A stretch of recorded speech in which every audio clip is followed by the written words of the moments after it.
Live from the campus of Penn State University, this is PSN News. It's Wednesday, April 6th. We have all you need to know about the new director of Penn State's Matson Museum, as well as details on the damages from last week's storm. We also have more on center efforts to educate local police officers, along with entertainment, sports, and weather. Stay tuned.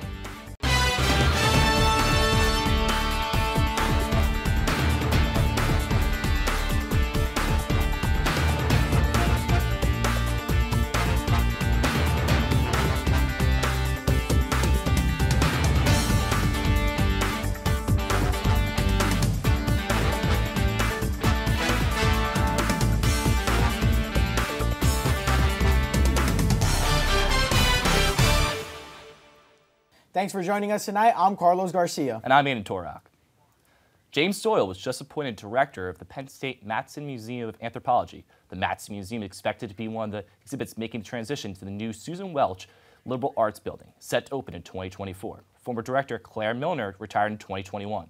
Doyle has previously worked as assistant for curator for art of the ancient Americans at the Metropolitan Museum of Art in New York City. Currently, the Matson Museum only has 5% of its collection on display, with the rest being archived. The museum is open Monday through Friday from 11 a.m. to 4 p.m. on the second floor of the Carpenter Building. An afternoon storm that tore through Bellefonte on Thursday likely wasn't the result of a tornado, but could have been the result of another rare weather phenomenon. Both AccuWeather and the National Weather Service told the CDT there were no confirmed tornadoes in Center County on Thursday. But Joe Murgo, chief meteorologist for WTAJ, said via Twitter that a downburst of wind was possible. A downburst, powerful winds that descend from a thunderstorm before spreading out, left roadways flooded and fallen trees in its wake. The event left more than 1,000 West Penn Power customers temporarily without power. Jody Lair, deputy director for Center County Emergency Services, reported that there were no injuries. A Center County Women's Resource Center is educating the local police on domestic violence situations. Center Safe is working with the local police departments to give an idea of what police officers should expect when answering a domestic violence call. This in-service training is happening days after Lieutenant William Lebo died answering a domestic violence call in Lebanon, Pennsylvania on March 31st. Lieutenant Lebo and two other officers were answering a domestic violence call when Travis Shaw fired a handgun at the officers and killed Lieutenant Lebo. Shaw was dead on the scene. Lieutenant Lebo was set to retire next month. Bald Eagle School District has announced that Joseph Clapper will be stepping in as interim superintendent starting Friday. Former Superintendent Scott Graham resigned in March, citing chronic migraines that were worsened by pandemic stress. Clapper wrote in a press release, quote, "I am pleased to be able to rejoin the Bald Eagle Area School District during the search process for the next superintendent of schools. It is an honor and a privilege to serve in this capacity," end quote. Clapper served as the interim superintendent from March to June 2020 before Graham started the job. He has over 15 years of experience as a superintendent. Clapper previously worked in Allegheny County at Quaker Valley School District and North Hills School District. After a week of rain showers and cloudy skies, can we hope to see some sun this weekend? Chris Lemo has the details in this week's weather report. We'll take a break. Well, definitely another dreary day today across the Happy Valley. And again, same thing for tonight, 46 degrees, some scattered showers tonight. That's going to be associated with really our big weather maker coming up tomorrow and on into the weekend. And the winds tonight out of the southeast, 10 to 15 miles per hour, so pretty gusty. Most of this rain will hold off until a bit later in the evening and then overnight. We'll really see this carry on over into tomorrow when you look at the out-the-door forecast. And you can see around 9 a.m., 46 degrees, scattered showers. That's going to be the main story with this rain. It's going to be pretty scattered. I don't think, especially as we get into the later morning, into the afternoon, that you're going to see it really as consistent as early in the morning. But nonetheless, the rain will be there, 46 degrees, so not that warm. You can see really the high stays in the mid-40s all day tomorrow. Going to be tough to really get it much warmer than that with the clouds around, not a lot of daytime heating. Now, as we look over to the weekend, this is the big story, is the cold front tomorrow. That's going to set the stage for an unsettled weekend, Saturday and Sunday. By unsettled, I really mean those scattered showers, especially off the Great Lakes. You're going to see a lot of rain, snow showers on and off.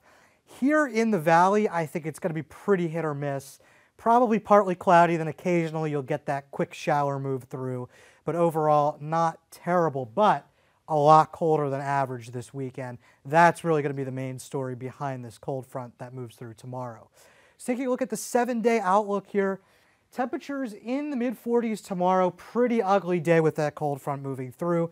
Seasonable and in the low 50s on Friday, but then we quickly go downhill Saturday and Sunday with temperatures into the low 40s. But Monday we rebound up to 57 degrees. Tuesday up to 70, so a great day for outdoor activities. Overall for the weekend, if you're headed to Philadelphia or New York for opening weekend of the MLB season, definitely going to want to bundle up though as temperatures look on the chilly side. Now for more on the MLB opening day and all things sports, Malia Brown has the latest in her update. Welcome back to PSN News. I'm Malia Brown with your sports update. Senior Penn State athletes John Hara and Johnny Parker have been selected as the 22 recipients of the Ernest B. McCoy Memorial Award. The McCoy Award began in 1971 and has since been annually presented to one female and one male senior student athlete who showcased a combined success in athletics and academic excellence. The award is named for the longtime dean of Penn State's College of Physical Education, Ernie McCoy, who also served as the university's athletic director. Both athletes have been described as leaders on and off the court and exemplify the heart and soul of the Nittany Lions. Fellow senior standout Allie Kurland was named Big Ten Player of the Week this past Monday. This is the first weekly honor for the softball player, who contributed massive numbers at the plate last week. Kurland led the Nittany Lions to a 4-0 week, including a Big Ten series sweep against Purdue, a feat Penn State has not accomplished since 2016.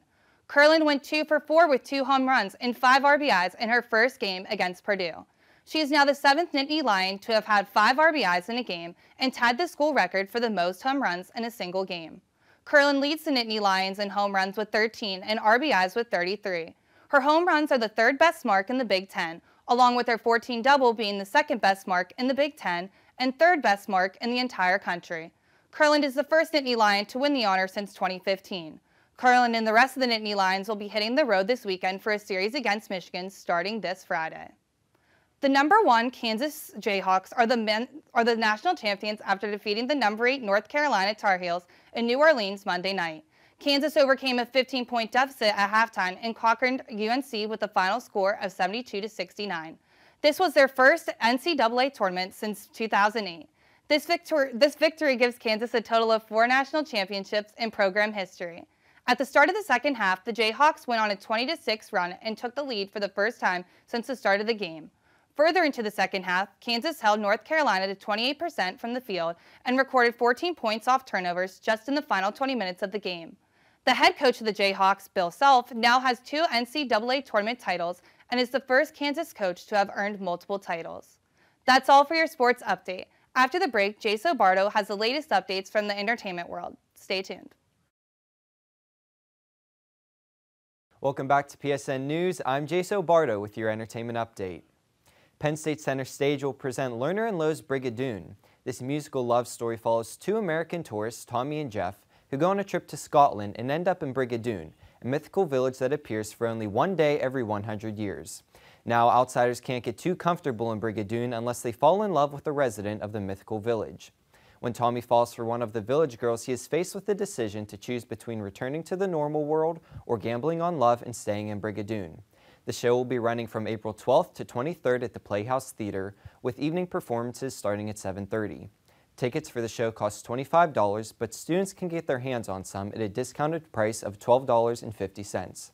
Tickets can be purchased online or by calling 814-863-0255. John Mulaney will be making a stop at the Bryce Jordan Center in the fall as part of his From Scratch 2022 tour. Mulaney is a writer, actor, comedian, producer, and a 2-time Primetime Emmy Award winner.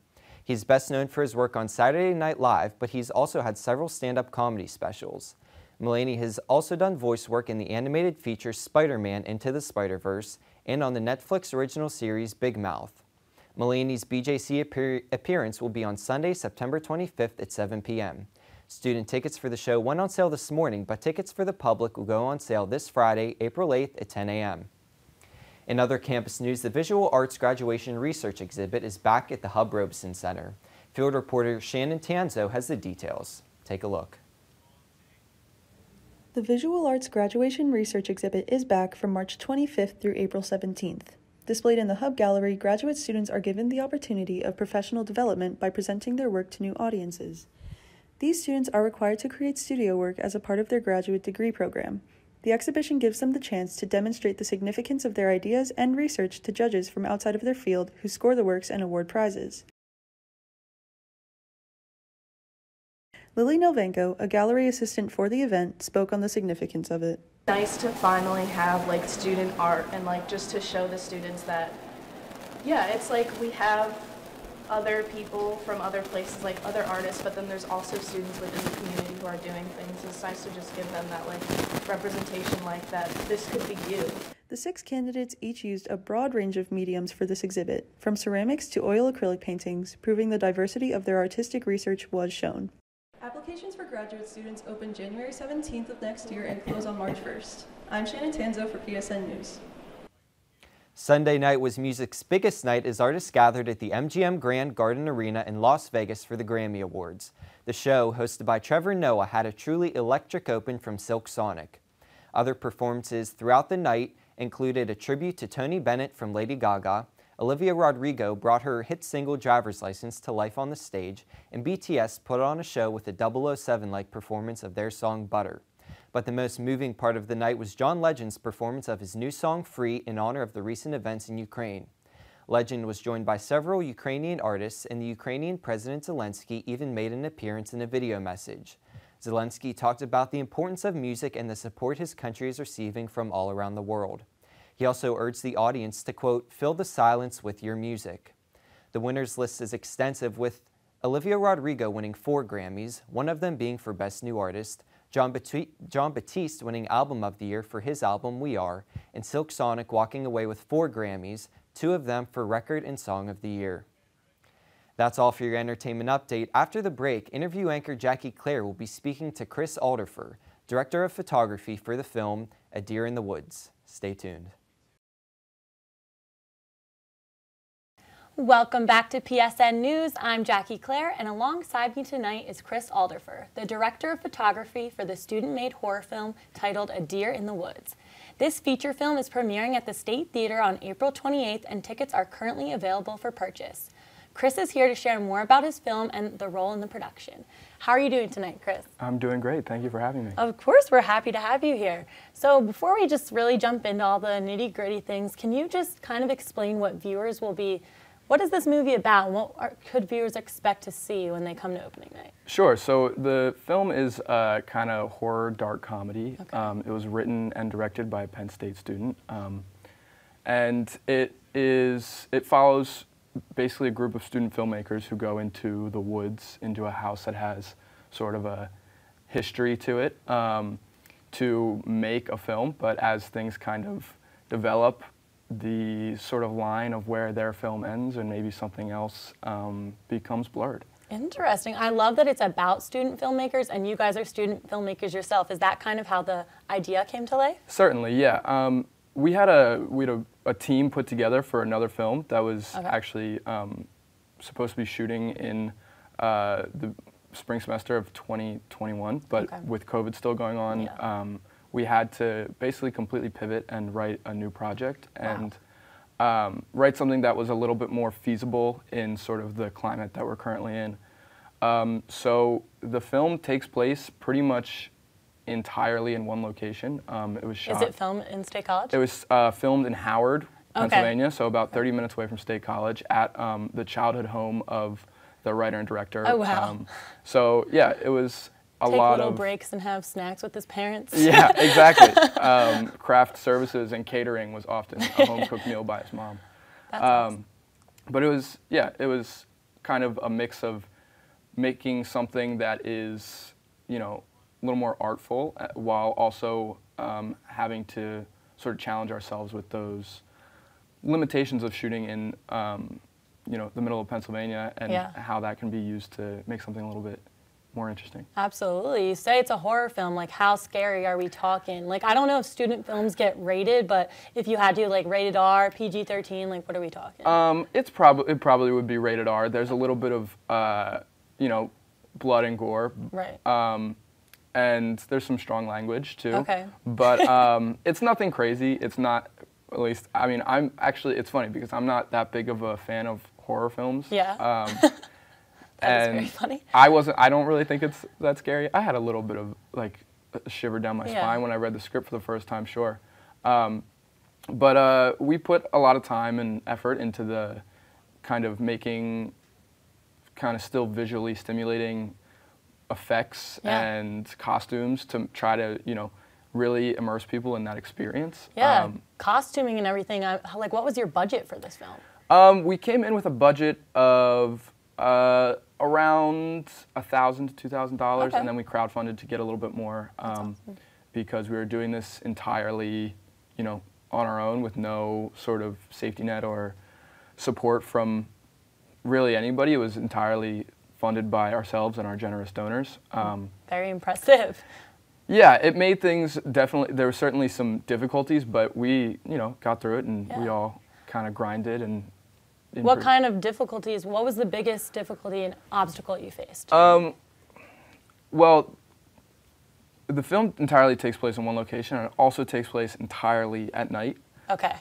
So we did... Lighting. Yeah, lighting for me personally was definitely difficult, especially because we didn't have, you know, we had enough lights, but it was, you know, always a challenge, always kind of a puzzle to figure out, but it was fun. Probably the hardest part was that we were shooting, I would say about 85% of this over the summer. Yeah. And in the summer, you know, the sun doesn't go down until this is true. 8 to 9 p.m. You had to wait. So we nights. would be getting on set at like 8, setting up, and then shooting from, you know, maybe 9 to 3 in the morning. Wow. You don't recognize those things when you're watching. Right. Maybe the things you guys had to do behind the scenes. Right. It was definitely a lot of long nights, but also fun nights. Yeah, I'm sure. Were you guys already friends? Like, how did you guys come together to make this film, and like auditioned people, or you guys all kind of knew each other from classes and things Sure. like that? So I met Wyatt Bumbarger, who's the writer and director. Yeah. I met him in the fall of 2020. We shared class together. He reached out to me. I had no idea about this project he was working on. He actually reached out to me about filling a role as an actor because he was desperate for a role in this previous film. You didn't want to be on camera? I didn't really want to be in front of the camera because that's not necessarily my forte. Well, sorry for making you do it today. Okay. But I expressed an interest in, you know, helping on the project. It's not every day that there's an opportunity to work on a you know, feature-length film. And he, you know, we had class together. He knew kind of my skill set. I brought in another friend of mine, and he already had a couple people who had agreed to help out. And then that kind of became our core group. Yeah. He auditioned people and brought people in for this first film that he was shooting, which was a little more Penn State-centric film.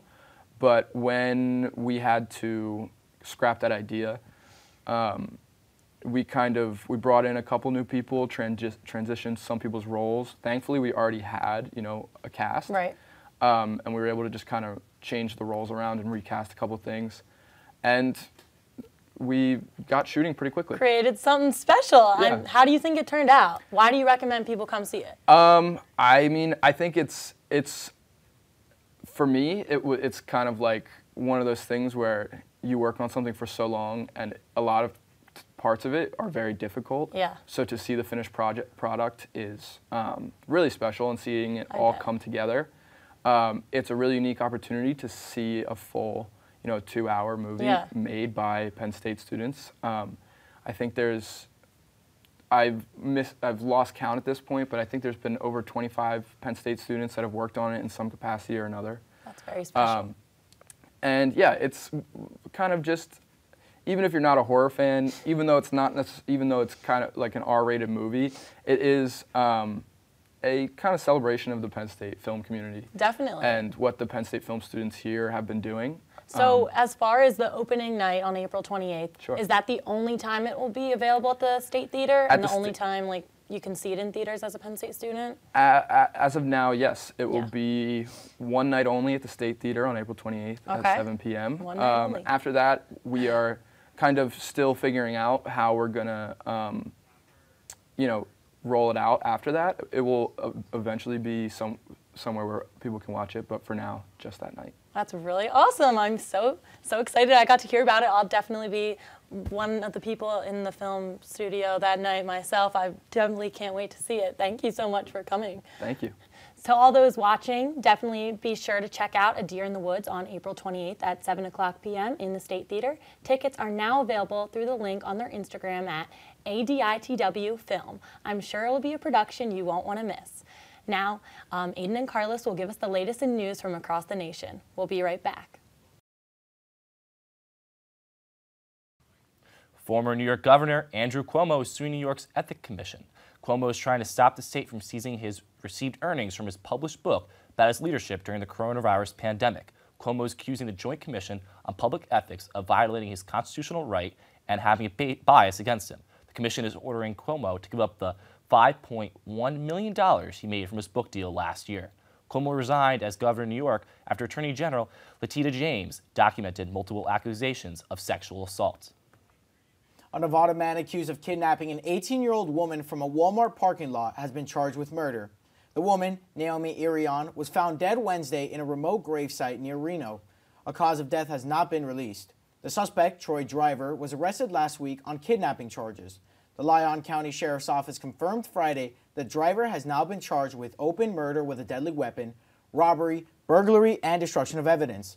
Prosecutors allege in a criminal complaint that Driver abducted Aidan on March 12th with the, quote, purpose of committing sexual assault and or for the purpose of killing her, end quote, according to KRNV. A 12-year-old boy died after he was mistakenly shot while eating in a parked car in Brooklyn, New York. The 12-year-old boy, along with his 20-year-old relative, were mistakenly shot after two other vehicles were exchanging gunfire at 7:45 p.m. on March 31st. The 20-year-old relative was injured but is in stable condition. She was shot in the face, chest, and upper leg in the driver's seat of the car. The 12-year-old was sitting in the passenger seat of the car. The 8-year-old girl, also in the car, was not harmed. No arrests have been made. The police are currently searching for two black sedans. Sarah Palin, a former Alaska governor and the Republican nominee for vice president in 2008, said Friday that she was entering the race for Alaska's lone congressional seat. Marking her return to national politics, she will be joining a crowded field of nearly 40 candidates to fill the House seat. The seat was left vacant by Representative Don Young, whose unexpected death last month has spurred one of the largest political shifts in the state in 50 years. Palin said in a statement that she planned to honor Mr. Young's legacy while painting a dystopian picture of a nation in crisis. That concludes our show tonight at PSN News. Be sure to check us out on Twitter and Facebook at PSN News and on Instagram at Penn State Network News. And to subscribe to our YouTube channel at youtube.com/PSN News. Have a good night and stay safe, Penn State.